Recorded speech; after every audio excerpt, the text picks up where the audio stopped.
Hey everyone, it's Friday. That means Mark Day. Yay!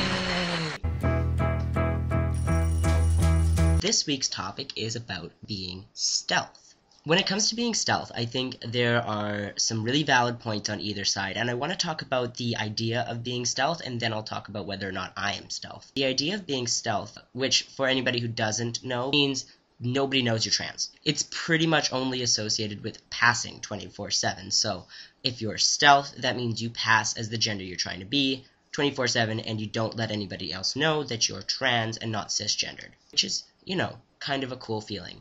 A big advantage of being stealth is you get to avoid a lot of discrimination that goes along with being trans, and it can sometimes help with your dysphoria because not being stealth can sometimes mean feeling like everybody is looking at your body and criticizing your body, or remembering that you're not really the gender that you're presenting, and that can be kind of disheartening. The benefit of not being stealth would be things like if you don't pass so terrifically, people know what pronouns to use. Also, it gives you a chance to talk about being trans and to educate the people around you and to kind of take a stand for trans people, although it can sometimes mean risking your own neck as well. And I think both sides have really valid points, and I'm not saying that being stealth means you can't be an advocate for trans rights, and I'm not saying that being stealth is cowardly at all, which I think it's often implied to be, but I'm not saying that being non-stealth is totally risky, and it's a really complicated issue, and when it comes to your choice whether or not you're going to be stealth, that's something you have to choose for yourself, how you feel about it, and I hate to say it, but it's also kind of based on how you think other people are going to react. For example, if I went to, say, an all-boys school, or if I went to a very transphobic school, I might choose to be stealth because I was worried for my own security, or because I didn't want to deal with any transphobia.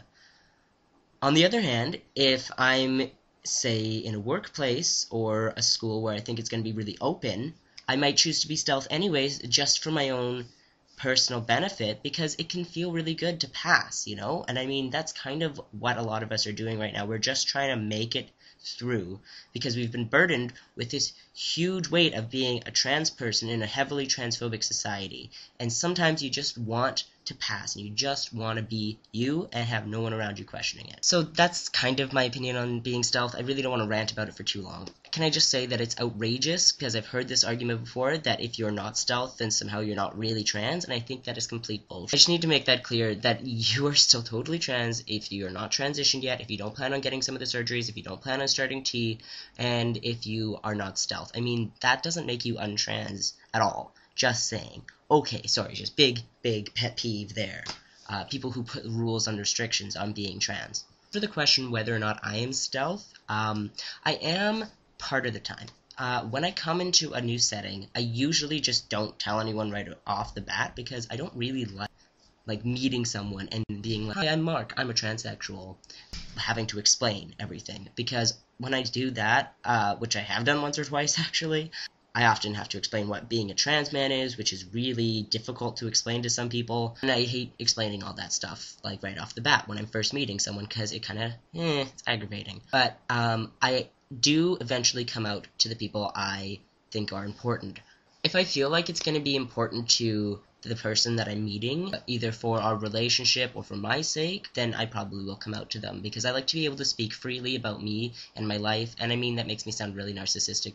I am really narcissistic, so whatever. It allows me to speak freely around them, and I don't have to be like, I came to Toronto in June for some medical stuff. I left my parents' home at 17 because we got in a fight about my partner at the time and about some of the stuff I was doing. I can just be straight up, which I think is really important if I'm going to build a relationship with someone.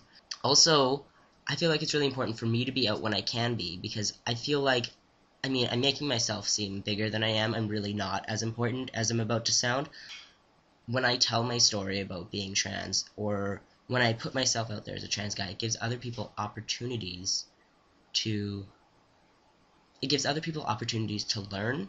When I'm teaching people, I get the opportunity to learn from them. A couple good examples of this are when I went to queer camp, and I wasn't out as a trans man right away, despite the fact that most of the people at the camp knew it because they'd met me previously and had actually watched me transition. But there were some new people, and they didn't know, and I just didn't tell them. Eventually, I just it just came up and I didn't mind talking about it. So I actually met this girl there who was trans, and she was still in the early parts of her transition, and she didn't even fully identify as female yet. She was like working towards being a fully identified trans woman, I believe. Me outing myself to her, I think, made her a little more comfortable with presenting as the gender she preferred, instead of feeling like because she was around all these gay people, she had to be a gay man. Also, later on, I was approached by one of the other campers, and we went for a big talk and walk and stuff.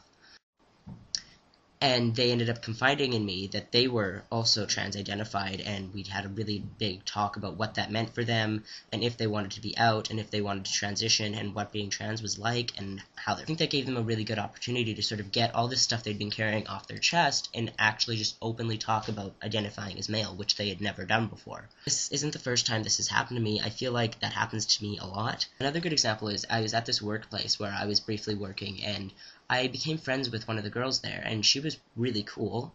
She was talking to me about her son, who she thought might be gay. When she started listing characteristics like wanting long hair, playing with women's toys, joking about being a girl, and etc., I started thinking to myself, that's not gay, that's trans.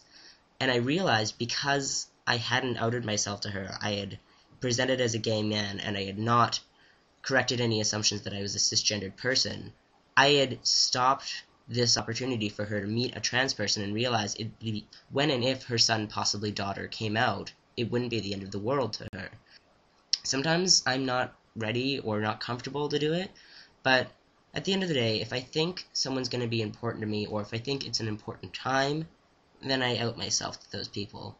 Being stealth is something I like to play with or experiment with, but at the end of the day, I'd probably rather be out, just because it offers me more opportunity to actually be a part of a person's life. And the way I look at it is kind of like this. I spent about 17 years of my life, and then a couple years after, sort of, living and sort of watching the world through a TV screen, almost. You know, I felt like I was constantly separated and that I would never be a part of the world. And now that I've started a life that feels like I'm going outside and actually taking part in the world, I want to live that life fully. I don't want to watch from a different TV screen of being stealth. Masquerading as a cis man or masquerading as a cis woman is not who I am. I understand if that makes you comfortable, but I feel like I'd be cut off from the world again, and that's the last feeling I ever want to have.